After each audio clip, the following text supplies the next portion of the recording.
신명기 6장 4절에서 9절 말씀입니다. 구약성경 신명기 6장 4절에서 9절 말씀.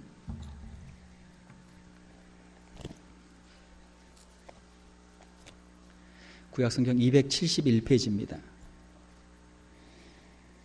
신명기 6장 4절에서 9절까지 저와 여러분이 한 절씩 교독하도록 하겠습니다. 이스라엘아 들으라. 우리 하나님 여호와는 오직 유일한 여호와이시니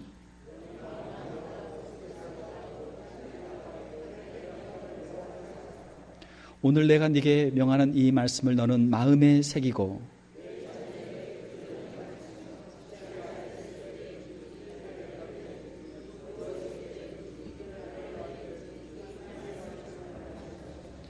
너는 또 그것을 내 손목에 메어 기호를 삼으며 내 미간에 붙여 표로 삼고 또 내 집 문설주와 바깥문에 기록할지니라.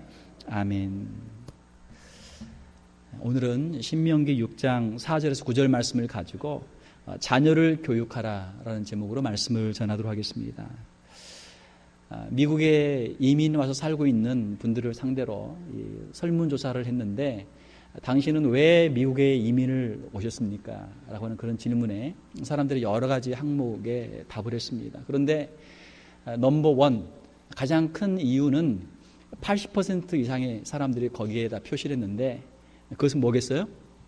자녀교육. 자녀교육 때문에 미국에 이민을 왔습니다가 80%예요. 그러니까 우리의 부모들의 마음 속에 어떻게든 좀 더 좋은 환경 속에서 자녀들을 좀 더 좋은 교육을 시키기 위해서 참 물설고 참 낯설은 이 타양 미국까지 와서 자녀들을 위해서 희생하며 자녀들을 키우고 있다라고 하는 것이죠. 참 우리가 살고 있는 이 미국도 만만치 않습니다. 여러 가지 힘들고 어려운 일들이 참 많이 있습니다. 최근에 일어난 볼티모어 폭동 사건 여러분 뉴스를 통해서 많이 보고 계시고 또 생업에 지장을 받는 분들도 아마 있겠죠. 그 볼티모어 폭동에 관련해서 여러 가지 이제 뉴스들이 TV에 나오고 있는데 그 중에 하나를 보니까 볼티모어 맘이라고 하는 이제 그런 뉴스가 있었어요. 흑인들이 이제 길거리에 나와서 경찰들 향해서 돌을 던지고 차에다가 불을 지르고 건물에 들어가서 가게에 약탈을 하고 뭐 이런 지금 폭동들이 있었는데 그 가운데 흑인 어머니 한 명이 자기 아들이 10대 아이가 얼굴에 이렇게 마스크를 하고 경찰들을 향해서 돌을 던지고 이것을 이제 자기 엄마가 보게 된 거예요. 그래서 그 엄마가 그 아들한테 쫓아가가지고 그 아들을 막 그냥 막 패는 거예요. 막 패면서 막 거기서 이제 무리에서 나와서 이제 집으로 가도록 얘를 막 그렇게 때리고 막 그렇게 하는 거예요. 이게 이제 뉴스에 나왔는데 이제 인터넷에 보니까 그 밑에 댓글들이 많이 달렸는데 이 엄마가 Best Mom of 2015, 2015년 최고의 엄마다. 최고의 엄마다. 또 밑에 뭐 댓글에 야 엄마가 어떻게 애를 저렇게 막 개패듯이 패냐 뭐 이런 이제 여러 가지 댓글들이 있는데 나중에 이제 기자가 그 흑인 어머니에게 이제 인터뷰를 했어요. 유명해지니까 인터뷰를 했는데 그 어머니에게 물었습니다. 왜 당신이 애를 이렇게 패느냐? 그랬더니 내 아들이 이번에 죽은 그 사람처럼 그렇게 경찰에게 죽는 걸 나는 원하지 않는다. 막 인터뷰는 간단하죠. 부모의 마음이죠. 자기 자녀가 또 그런 데 연루가 돼서 자녀에게 또 무슨 피해가 있을까봐 그렇게 이제 자녀를 거기서 이제 꺼내는 것이죠. 그 인터뷰한 내용을 보니까 이 흑인 여자는 혼자서 애 6을 키우는 싱글맘이에요. 흑인들 대부분이 그래요. 그러니까 힘들죠. 혼자서 애를 키우는 것도 힘든데 그것도 6이나 되는데 얼마나 힘들겠어요. 부모의 마음은 애들한테 더 잘해주고 싶은데 애들은 자꾸 엇나가고 또 자꾸 그런데 이렇게 휩쓸려 다니고 하다가 또 다른 흑인 아이들처럼 또 그렇게 정말 그렇게 죽을 수도 있고 말이죠. 부모의 마음이 얼마나 아파요. 타이르지만 애들이 말을 안 들으면 어떻게 하겠어요. 부모 엄마로서는 할 수 있는 한 최선을 다해야 되니까 거기서 그냥 때려서라도 그냥 멱살을 잡고라도 끌고 와야죠. 그게 이제 어머니의 마음이었던 것이죠. 자, 우리가 이 미국에서 자녀들을 이제 키우는데 과연 자녀들을 어떻게 키워야 될 것인가? 오늘 말씀을 통해서 우리가 한번 살펴보기를 원합니다. 4절에서 5절을 보게 되면 이스라엘아 들으라, 들으라라는 말씀이 있는데 이것을 이제 히브리어로 쉐마라고 그래요. 쉐마. 그래서 이제 여기에서 이스라엘의 유명한 쉐마 교육이 나온 것이죠. 이스라엘아 들으라, 우리 하나님 여호와는 오직 유일한 여호와이시니 너는 마음을 다하고 뜻을 다하고 힘을 다하여 내 하나님 여호와를 사랑하라. 이렇게 말씀에 되어 있습니다. 우리가 자녀들을 교육을 해야 되는데 우리가 자녀들에게 무엇을 가르쳐야 될까요? 여러 가지 많이 가르쳐야 되죠. 그런데 참 이렇게 곰곰이 생각을 해보면 우리 자녀들에게 있어서 그 인성 교육이 참 중요하다 생각이 듭니다. 인성이 무엇입니까? 말 그대로 사람의 됨됨이. 참 인간이니까 사람이니까 사람답게 살도록 하기 위해서 그 인성 교육을 우리가 시켜야 된다라고 하는 것이죠. 인성은 무엇입니까? 사람으로서 다른 사람과 함께 어울려 살 수 있는 능력, 우리가 쉽게 사회성이라고 하는데 사람들과 함께 살아갈 수 있는 그런 능력을, 마음을 자녀들에게 키워 주어야 되는 것이죠. 그것은 무엇입니까? 그것은 감사하는 마음이에요. 최근 한국에서 상영되었던 국제시장이라는 영화가 있습니다. 주인공은 한국 전쟁 중에 갑자기 이제 그 중공군이 몰려오는 바람에 피난을 가지 못하고 많은 사람들이 그 흥남 거기에 이제 이렇게 갇혔어요. 거기서 미군들이 철수하는 가운데 이제 그 배를 타고 같이 이제 흥남 부두에서 이제 철수하는 그런 내용으로 이제 영화가 시작이 됩니다. 그러니까 어린 아이인데 이제 아빠, 엄마도 애들 하나씩 다 맡고 자기도 이제 제일 큰 아들이니까 어리지만 그리고 동생을 하나 등에다 업고 이제 그 피난길에 같이 나서는 거예요. 뭐 어떻든 이제 동생을 등에 메고 가는데 잘 왔는데 이제 배에 타야 될 거 아니에요. 배에 타야 되는데 배를 타다가 등에 있던 동생을 잃어버렸어요. 떨어진 거예요, 동생이. 그걸 못 찾죠.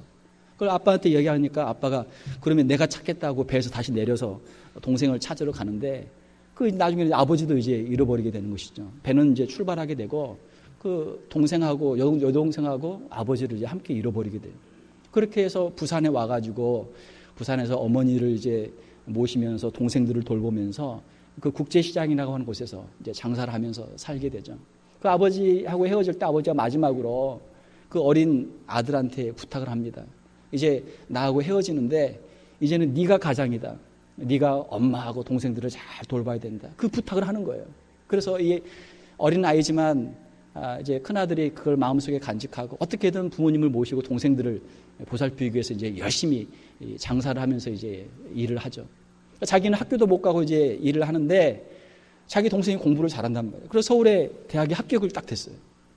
그런데 이제 대학에 가려면 등록금이 필요하잖아요. 동생은 대학을 가고 싶은데 등록금이 없으니까 어떻게 해요? 어떻게 하죠? 서독에 가잖아요. 서독에 광부로 간단 말이에요. 석탄 캐러 가가지고 거기에서 그 갱이 이제 그 함몰되는 바람에 거기서 죽다가 살아나죠. 그렇게 해서 이제 돌아옵니다. 또 그렇게 있는데 조금 있다 보니까 여동생이 이제 시집을 가겠다는 거예요. 자기 엄마랑 이제 다투죠. 여동생은 시집 가는데 좀 미천 좀 달라. 엄마는 우리 살림에 무슨 돈이 있냐? 그걸 이제 들은 이 오빠가 가슴이 아프니까 이제는 어디를 가요? 월남에 간단 말이에요. 월남에. 그 총알 빗발치는 월남에 자기 여동생 시집 보내려고 월남을 가는 거예요. 월남에 가서 전쟁통에 총을 맞아가지고 다리에 총을 맞아서 불구가 돼가지고 다시 돌아오잖아요. 또 그렇게 하다가 이제 잃어버린 동생을 찾기 위해서 이제 여러 가지 예를 쓰다가 나중에 그 이산 가족 찾기 운동 거기를 통해서 이제 LA에 여기 입양 와 있는 잃어버렸던 그 여동생을 이제 또 다시 만나게 되죠. 이렇게 하면서 이제 스토리가 돼요. 그 영화가 우리에게 이야기해 주는 것은 무엇입니까? 그 남동생이나 여동생은 좋은 대학 가고 또 시집 가고 하지만 자기 오빠가 자기들을 위해서 그렇게 희생한 것을 잘 몰라요. 잘 모른단 말이에요. 우리가 지금 당연하게 살고 있는 이 우리의 인생, 우리의 삶을 위해서 우리의 아버지와 우리의 어머니와 또 그 아버지의 어머니의 빈자리를 위해서 우리의 형님과 또 우리의 누님이 언니가 그 감당했던 무거운 짐들을 그 자녀들, 그 동생들은 잘 모른단 말이에요. 그것을 일깨워주기 위해서 그 영화를 만든 거예요. 그러니까 부모님의 은혜에 감사하고 또 형님과 또 누님들의 언니들의 그 고생을 우리가 좀 알아줘야 된다. 이것이 이제 그 영화의 메시지죠. 우리가 가정의 달을 맞이하면서 특히 오늘의 우리가 있도록 수고하신 우리의 부모님들과 또 우리 부모님의 그 빈 자리를 대신했던 우리의 형님들, 누님들에게 우리가 깊은 감사를 드려야 될 줄 믿습니다. 그러니까 우리의 마음 속에 우리가 어떻게 해야 참된 사람으로 살아갈 수 있느냐? 우리의 마음 속에 감사하는 마음이 있어야 돼요. 그러니까 우리가 오늘 이 자리에서 살고 있는 것은 우리 힘으로, 물론 우리도 열심히 노력했지만 우리 힘만으로 된 것이 아니고 우리를 위해서 희생하고 수고한 우리의 부모님과 우리의 선배들, 우리의 언니, 오빠들이 있었기 때문에 오늘 우리가 이 자리에 있게 되어 있다라고 하는 것이죠. 이것을 우리가 알아야 우리의 마음속에 감사하는 마음을 가지고 살아갈 수 있어요. 감사하는 마음을 가지고 살아갈 때 참된 사람이 될 수 있고 그 인생도 행복하게 되는 것이죠. 만약 우리의 마음속에 우리의 부모님에 대해서나 우리의 선배들에 대해서나 언니 오빠에 대해서 항상 불평하고 원망하는 마음만 있으면 어떻게 되겠어요? 그러니까 배은망덕이죠. 은혜도 모르고 항상 마음속에 불평만 있고 원망만 있고 거기에 무슨 행복이 있겠어요? 불평하면은 무엇이 찾아옵니까? 불평하면은 불행이 찾아와요. 감사하면은 행복이 찾아오는 것이죠. 이것을 우리가 알아야 되고 우리 자녀들에게도 이것을 우리가 가르쳐야 돼요. 그래서 우리 자녀들이 항상 부모님에게 감사할 수 있고 또 자신의 인생에 대해서도 행복하게 살아갈 수 있는 자녀들을 우리가 키워야 되는 것이죠. 또한 우리가 자녀들을 교육할 때 중요한 것은 직업 교육입니다. 자기 손으로 일을 해서 먹고 살 수 있도록 자녀들을 가르쳐야 돼요. 지금은 부모님들이 자녀들을 이렇게 키워주지만 언젠가는 자기들 스스로 독립해서 자기들 스스로 일하고 자기들 손으로 일을 해서 먹을 수 있는 사람이 살아갈 수 있는 그런 능력을 가르쳐 줘야 되는 것이죠. 그리고 무엇보다 중요한 것은 신앙 교육이 중요한 줄 믿습니다. 우리 인생이 어디에서 왔는지 어디로 가는지 인생의 참된 본문을 깨닫고 하나님을 알고 하나님을 예배할 수 있는 삶으로 살아가는 것, 이러한 신앙 교육이 우리에게 필요한 것이죠. 우리 부모는 자녀들을 사랑하지만 잠깐 사랑하고 우리는 떠날 수밖에 없어요. 우리의 자녀들을 영원한 하나님의 손에 의탁하고 우리 자녀들이 영원한 천국을 바라보면서 인생의 닻을 내릴 수 있도록 영원한 천국에 그들의 마음을 내릴 수 있도록 하는 것이 참된 신앙 교육이 되는 것이죠. 우리가 미국에 살면서 자녀들을 열심히 교육해서 나중에 우리는 이제 노후가 되고 자녀들이 성장했을 때 다른 사람들에게 우리가 자녀들에게 자랑하기를 원할 거예요. 여러 가지를 자랑하기를 원할 거예요. 뭐 공부를 잘한다, 애가 뭐 키가 크다, 애가 운동을 잘한다, 애가 뭐 좋은 직장에 취직했다, 여러 가지 우리가 자랑거리가 있으면 얼마나 좋겠습니까? 사랑하는 성도 여러분, 우리가 자녀들의 여러 가지를 우리가 자랑할 수 있지만 무엇보다도 자녀들의 그 신앙 생활을 자랑할 수 있는 부모들이 될 수 있기를 주님의 이름으로 축원합니다. 자녀들의 신앙, 그것을 우리가 어떻든 간에 자녀들이 신앙생활을 잘 할 수 있도록 우리가 기도하고 그들을 신앙 안에서 키워야 된다라고 하는 것입니다. 자, 그렇게 하기 위해서는 부모가 먼저 신앙의 본을 보여주어야 되는 것이죠. 6절에 보게 되면은 오늘 내가 네게 명하는 이 말씀을 너는 마음에 새기고. 자, 자녀들을 우리가 신앙으로 양육해야 되는데 자녀들을 신앙으로 양육하기 위해서는 먼저 나 자신의, 우리 자신의 마음 속에 먼저 하나님의 말씀을 새겨야 된다라는 것입니다. 자, 부모가 자녀에게 먼저 좋은 신앙의 모델이 되어야 자녀들이 신앙으로 잘 양육받을 수 있다라고 하는 것이죠. 사실 우리 부모들도 연약하죠. 우리도 신앙생활 할 때 참 부족한 면들이 많잖아요. 우리의 연약한 모습을 내어놓고 기도하고 또 우리가 영적으로 성장하는 모습들, 이런 모습들을 자녀들에게 보여줄 때 자녀들이 그 부모를 존경하게 되고 자녀들도 신앙 안에서 성장하게 되는 것이죠. 인생의 가장 큰 행복의 요인은 무엇인가? 하버드대에서 연구한 그랜트 연구의 보고서를 보게 되면 그 조지 베일런트라고 하는 하버드 교수가 쓴 책, 행복의 비밀이란 책에 보게 되면 행복의 조건은 무엇인가? 그러니까 수많은 사람들을 통해서 오랜 기간 동안 임상실험 연구를 했는데 행복의 조건은 어린 시절의 경험이 성격 형성에 영향을 미쳐서 그 인생을 좌우한다. 그래서 어린 시절의 경제적인 풍요나 사회적인 특권이 아니라 부모로부터 받은 사랑, 부모로부터 사랑받았던 그 경험이 아이의 평생의 행복에 있어서 가장 중요한 요소가 된다라고 하는 것입니다. 아동기에 경험했던 그 일들, 그것들이 평생 영향을 미치는 거예요. 어렸을 때 큰 사랑을 받으면 세상을 바라볼 때 세상은 참 행복한 곳으로, 아름다운 곳으로 바라보고 모든 인간관계나 모든 일에 있어서 긍정적인 마음으로, 행복한 마음으로 이것을 대하고 평생에 좌우를 한다는 것이죠. 그런데 처음에 부모를 잘못 만나가지고 부모 때문에 고생하게 되면 아픔, 상처 이런 것 때문에 밑바탕, 기초가 잘못되는 거예요. 그래서 만나는 모든 사람, 만나는 모든 그런 일들, 모든 환경 가운데서 항상 그걸 왜곡된 시각으로 보게 되고 부정적인 시각으로 보게 되고 항상 불행한 마음으로 본단 말이에요. 사랑하는 성도 여러분, 부모가 자녀에게 미치는 영향이 얼마나 큰가. 일반 이 대학에서의 학문의 연구를 통해서도 이것이 나오고 있어요. 그래서 우리가 성경적으로 보아도 자녀의 이 신앙 교육이 얼마나 중요한가 하는 것을 다시금 깨닫게 되는 것이죠. 부모가 행복하면 자녀들이 행복하고 부모가 불행하면 자녀들이 불행해진다라는 거예요. 부모가 행복하면 자녀들을 사랑하는 마음으로 그걸 케어하게 되는데 그것이 다 전달이 되죠. 근데 부모가 힘들고 어려우니까, 부모가 불행하니까 자꾸 그것을 아이에게 이것을 표시를 하게 되면 아이들이 그냥 고통을 받는 거예요. 아이들이. 결국에는 부모의 사랑이 자녀들의 평생의 인생에 있어서 가장 중요한 그 요소가 된다라고 하는 것이죠. 제가 저희 교회 우리 권사님들, 할머니들을 이제 신방을 해보면 우리 권사님들이 이제 젊을 때는 다 미인이고 다 건강하셨지만 또 이제 연세가 많이 드시면 이제 피부도 좀 쭈글쭈글해지고 머리도 하얘지고 그리고 이 기억력도 이제 쇠약해진단 말이에요. 그래서 그런데 이렇게 같이 대화를 해보면 옛날 일들은 기억을 하시는데 최근 일들을 잘 기억을 못 하세요. 옛날에 만난 사람들은 다 기억하는데 최근에 만난 사람들을 잘 기억을 못 하세요. 우리는 생각할 때 옛날 거는 옛날 거니까 다 잊어버리고 지금 거는 지금 거니까 기억하실 거로 생각하지만 그게 반대로 지금 거는 그냥 다 잊어버리고 옛날 것만 생각하고 있단 말이에요.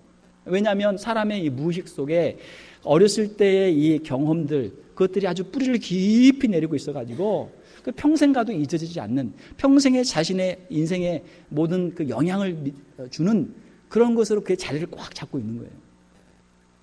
아이들의 어렸을 때 그 기억들이 얼마나 중요합니까?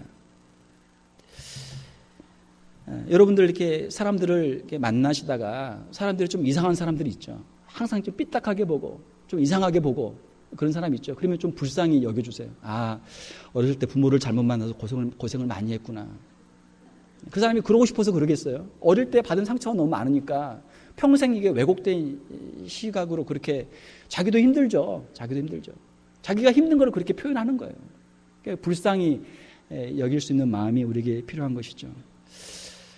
그 행복의 비밀이라는 책을 보게 되면은 다행히도 어렸을 때 그렇게 큰 아픔과 충격을 받았다고 할지라도 나중에라도 큰 사랑을 받게 되면 어렸을 때 받은 상처가 치유가 되고 회복이 되어서 행복한 인생을 살 수도 있다라고 하는 그런 부분들이 있어요. 물론 힘들고 어렵죠. 어릴 때 그 상처를 극복하고 아픔들을 이기는 과정이 힘들단 말이에요. 또 그것을 이길 수 있는 큰 사랑을 받아야 되는데 그 큰 사랑을 줄 만한 사람들이 별로 없단 말이에요. 친구나 아니면 배우자나 뭐 주변에서 좋은 스승이나 정말 어릴 때 받은 그 상처를 뛰어넘을 수 있는 사랑을 받아야 되는데 그 사랑을 줄 만한 사람이 별로 없단 말이에요. 그러니까 평생 그 상처를 치유하지 못하고 그냥 살아가는 거예요. 안타깝게도 치유되지 못한 마음을 가지고 살면서 또 자녀에게 그걸 대물림하는 거예요. 대물림. 얼마나 안타까워요.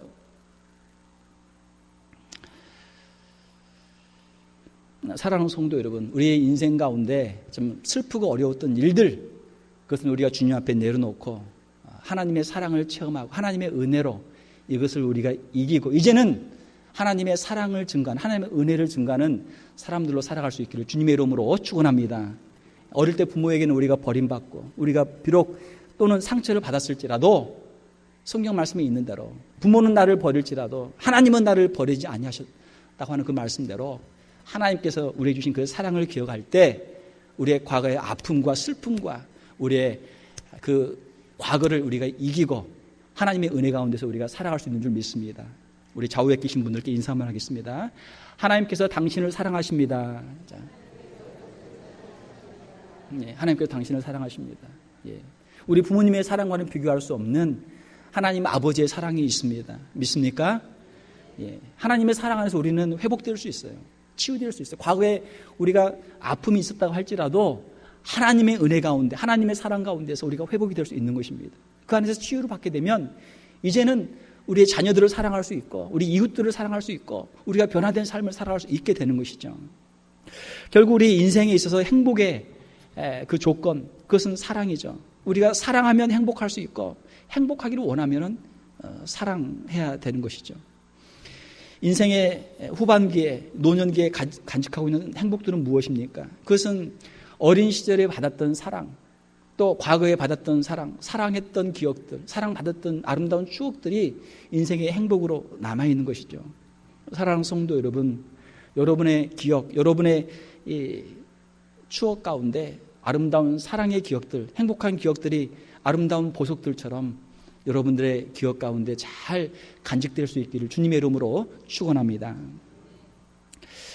또한 부모가 자녀들에게 신앙의 본을 보일 뿐만 아니고 자녀들에게 좋은 친구가 되어야 돼요. 엄할 때는 아주 엄하지만 또 자녀들과 함께 이야기하면서 의사소통을 할 수 있는 그런 부모가 되어야 하는 것이죠. 탈무드, 유대인들의 교육인 탈무드 교육을 보게 되면 탈무드 교육의 핵심은 무엇이냐면 자녀들과 함께 대화하는 거예요. 자녀들과 함께 이야기하는 거예요. 그러니까 자신의 경험을 이야기해주고 자녀들의 또 새로운 그런 창의적인 새로운 아이디어들을 또 들어주고 해서 그 대화를 통해서 자녀들의 지식과 자녀들의 또 새로운 그 학식이 늘어나도록 하는 토론식 교육, 이것이 탈무드 교육의 방법이죠. 오늘 우리가 읽은 말씀 7절에서 9절에 보게 되면 자녀들을 어떻게 가르칠 것인가 하는 말씀이 있습니다. 내 자녀에게 부지런히 가르치며 집에 앉았을 때든지 길을 갈 때든지 누워있을 때든지 일어날 때든지 이 말씀을 강론할 것이며. 자, 자녀들을 우리가 교육해야 되는데 자녀들을 무엇으로 교육해야 되는가? 무엇으로 교육하라고요? 하나님의 말씀, 하나님의 말씀으로 가르치라는 것이죠.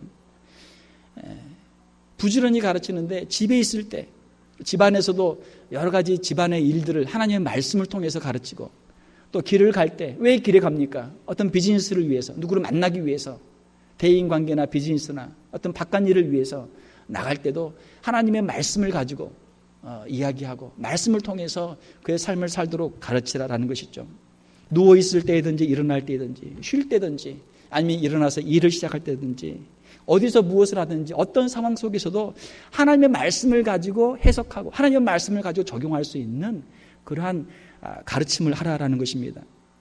기쁠 때나 슬플 때나 하나님의 말씀을 가지고 인생을 해석하고 하나님의 뜻을 분별하며 나아갈 수 있는 그런 지혜를 가르치라라고 하는 것이죠. 너는 또 그것을 내 손목에 매어 기호를 삼으며 내 미간에 붙여 표를 삼고. 유대인들을 보게 되면 정통 유대인들의 그 모습을 보게 되면 이 이마에다가 조그만 박스를 이렇게 달고 이렇게 이걸 줄로 이렇게 묶어놨습니다. 또 왼팔에 이렇게 까만 줄을 이렇게 감아놨습니다. 이게 이제 이 말씀에서 나온 것이죠.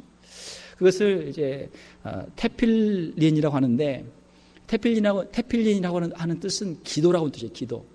신약에서는 이제 경문이라고 번역을 했는데 하나님께서 구약의 율법에서 너희는 이것을 팔에 감고 또 이마에 붙이고 또 이렇게 하라고 한 그 말씀들을 거의 박스 안에 기록해서 놓고 또 기록해서 이걸 감고 다니는 거예요.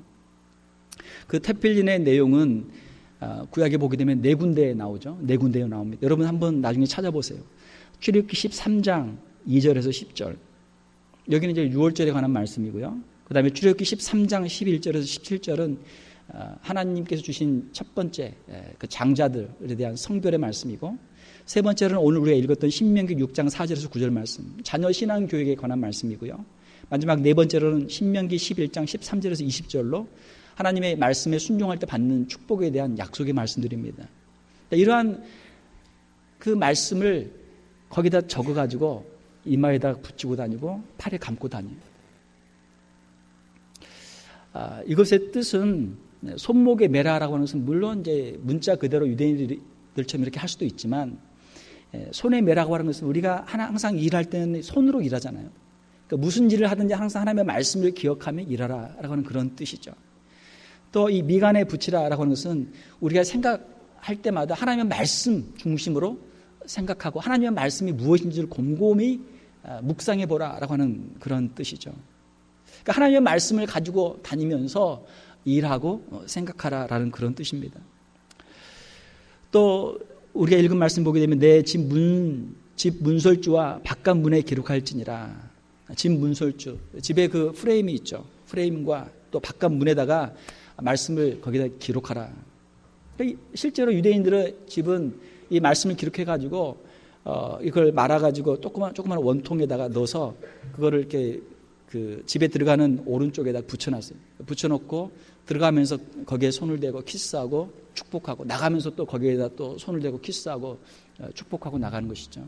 너희가 들어가든 나가든 하나님께서 복을 주신다는 약속의 말씀을 의지하면서 그렇게 기도하는 거예요.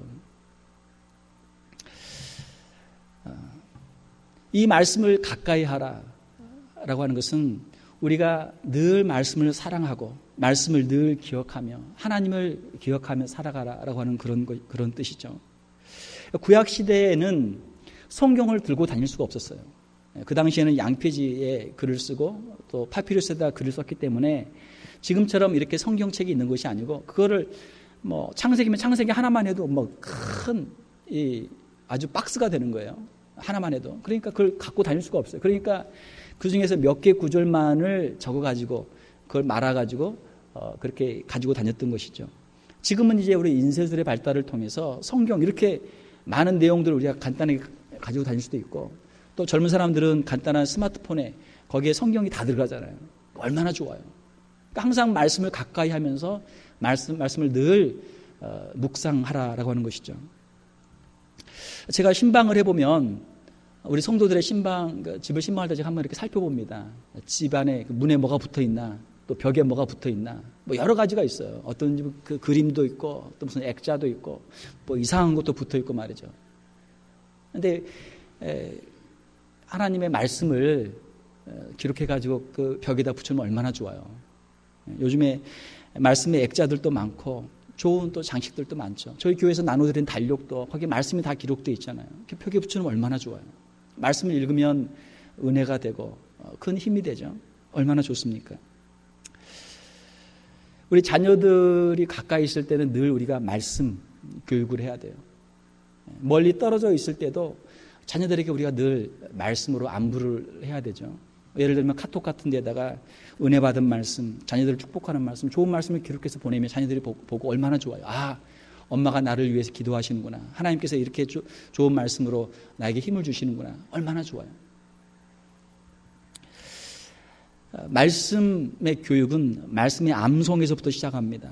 말씀을 암송을 해야 돼요. 유대인들은 아이들이 태어나면 어릴 때부터 말씀의 교육을 합니다. 그래서 4살 때부터 글을 깨우칠 때부터 율법을 가르치기 시작해서 한 10년을 가르쳐요. 그래서 13살이 되게 되면 율법의 시험을 봅니다. 유대인들의 그 토라, 창세기, 출애굽기, 레위기, 민수기, 신명기 그 율법의 시험을 봐요. 그래서 그 시험에 합격이 되면 그걸 다 외워서 패스가 되면 너는 이제 말씀의 아들이다 라는 그런 칭호를 줘요. 그게 이제 미츠바라고 하는 의식인데 성년식입니다. 13살이 되면 율법 암송의 그 시험을 봐서 합격하면은 하나님의 말씀의 아들이라고 하는 그 표를 주고 그 아이를 이제는 성인으로 인정을 해줘요. 그게 성년식이에요. 유대인들에게 있어서 자녀 교육의 목표는 무엇이냐면 하나님의 말씀인 토라, 율법을 자녀들이 암송하고 그 하나님의 말씀을 자신들의 마음속에 새기도록 하는 것이 부모의 사명이에요. 자녀들이 그 시험에 패스하게 되면 이제는 너는 정식 유대인이 되었다. 정식 이제는 너는 하나님의 말씀의 아들이 되었다. 라고 해서 성년식을 해주고 부모 스스로도 이제는 내가 부모로서 할 도리를 다 했다. 자녀에게 말씀을 가르쳤으니까 이제 남은 인생은 하나님의 말씀이 너를 인도해 주실 것이다. 이 하나님이 내 마음속에 기록한 하나님의 말씀이 너를 지켜주실 것이다 하면서 자녀들을 이제 성인으로 인정하고 이제 보내는 것이죠. 그것이 성년식이에요. 사랑하는 성도 여러분, 우리가 자녀들을 사랑합니다. 자녀들에게 무엇을 줄 것인가? 우리가 평생토록 열심히 일해서 번 돈도 주고, 우리가 평생토록 땀 흘려서 우리가 장만한 집도 주고, 우리가 가지고 있는 전 재산을 우리가 자녀들에게 주기를 원합니다. 그러나 우리가 가지고 있는 재산 그 어떤 것보다도 자녀들에게 하나님을 믿는, 하나님을 아는 이 신앙을 주는 것이 가장 귀한 유산인 줄로 믿습니다. 이것을 우리가 깊이 알아야 돼요. 자녀들에게 아무리 많은 재산을 줘도 이거 금방 다 없어져요. 또 나쁜 데 쓸 수도 있어요. 하나님을 아는 그 신앙이 있어야 이 땅에서도 복을 받고 영원한 천국의 소망을 그들이 얻게 되는 줄 믿습니다. 자녀들을 위해서 기도해야 돼요. 그리고 자녀들을 위해서 말씀을 가르쳐야 돼요. 말씀을 가르쳐야 돼요. 일단 하나님의 말씀을 암송을 해야 돼요. 하나님의 말씀을. 그래서 자녀들에게 부지런히 가르치는 거예요. 부지런히. 자녀들과 같이 찬양하고 같이 기도하고 같이 예배드리고 같이 가정예배를 드리고 자녀들에게 말씀을 가르쳐야 돼요.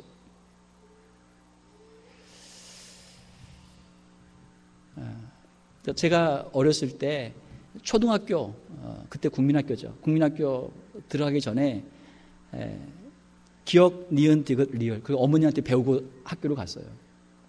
그런데 기억, 니은, 디귿, 리을 배우기 전에 제가 배운 게 있는데 주기도문을 먼저 배웠어요.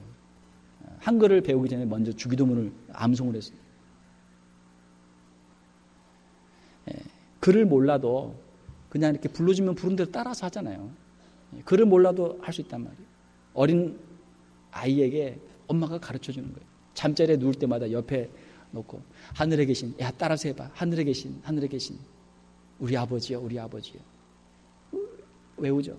아이들 금방 외워요. 아이들이 머리가 되게 좋아요. 아이들은 금방 외워요. 저희 아이들이 어렸을 때 그 부모님 댁에 이제 한번 방문할 기회가 있었는데 갔더니 저희 아이가 어린데 저희 어머니가 애한테 야 너 주기도문 외워봐 시키는 거예요. 근데 애가 못하거든요. 혼났어요. 아직까지 애한테 주기도문 안 가르치고 뭐 했어? 그러시고는 이제 애를 데리고 옆에다 이제 앉히시고 따라서 해봐. 하늘에 계신. 또 그 금방 외우더라고요. 우리 자녀들을 우리가 하나님의 말씀으로 우리가 양육할 수 있기를 원합니다. 하나님의 말씀으로 양육해야 돼요. 그러니까 어렸을 때는 아이들이 순수하기 때문에 거기다 하나님의 말씀을 이렇게 새겨놓으면 그게 평생을 가요. 중국에 가게 되면 중국에서는 이제 금지하는 게 외국 사람들이 중국 사람에게 전도하는 것을 금지하고 또 금지하는 게 있어요. 뭐냐면 어른들이 자녀들에게 복음 전하는 걸 금지시켜요. 아이들에게 전도를 못하게 해요. 그리고 뭘 교육을 해요? 공산주의 사상을 교육을 시키죠. 공산주의 사상은 다 교육시키면서 신앙 교육은 못 시키게 해요. 안 믿는 사람도 그거 안다니까요. 그리고 어릴 때 받은 교육이 평생 가는 거예요. 우리가 어릴 때 신앙이 너무나 중요합니다. 우리가 가정의 달을 맞이해서 지금까지 잘하신 분들은 더 열심히 자녀들의 신앙을 잘 양육하고 혹시 지금까지 좀 부족한 부분이 있었다면 이제부터라도 우리 자녀들을 위해서 기도하고 말씀으로 잘 양육할 수 있기를 주님의 이름으로 축복합니다. 우리의 행복 무엇입니까? 우리 자녀들이 신앙생활 잘하는 것이 우리의 행복이에요. 다른 거 없어요. 자녀들이 하나님을 잘 섬기고 하나님 말씀대로 잘 살아가는 것, 이것이 우리의 기쁨이고 행복입니다. 여러분 가정, 여러분 자녀들이 오고 오는 자손들이 하나님을 잘 섬기시고 하나님이 주시는 귀한 복을 누리는 귀한 가정들이 될 수 있기를 주님의 이름으로 축원합니다. 함께 기도하겠습니다. 하나님 아버지, 이 시간 하나님께서 이스라엘에게 주신 귀한 말씀 우리가 함께 읽었습니다. 이 말씀이 또한 우리에게 주시는 말씀인 줄 믿습니다. 지금까지 우리가 부족하고 연약했지만 다시 한번 주의 말씀 앞에 우리가 도전받고 새로운 마음으로 우리의 자녀들을 위해 기도하며 하나님의 말씀을 잘 가르칠 수 있는 저희들 되게 하여 주시옵소서. 하나님, 우리는 부족하고 연약합니다. 우리 자녀들이 우리 연약한 부모들로부터 받은 그 상처와 아픔들, 주님, 우리 주 예수 그리스도의 십자가의 보혈로 정결케 하여 주시옵소서. 우리가 줄 수 없었던 사랑, 하나님의 그 사랑으로 충만케 하여 주시옵소서. 하나님의 사랑을 우리 자녀들이 깊이 인식하게 도와주시고 하나님의 은혜로 우리의 남은 인생, 우리 자녀들의 남은 인생을 넉넉하게 승리할 수 있는 우리 귀한 자녀들을 다 되게 하여 주시옵소서. 우리의 가정이 부모는 자녀를 위해 기도하며 자녀들은 부모를 위해 기도하며 자녀들의 마음은 아버지에게 주며 아버지의 마음은 자녀들에게 주며 하나님께서 기뻐하시는 아름다운 가정, 아름다운 신앙의 가정들이 다 되게 도와주시며 하나님이 주신 귀한 분복을 누릴 수 있는 귀한 가정들 다 되게 하여 주시옵소서. 거룩하신 우리 주 예수님 이름으로 기도하옵나이다. 아멘.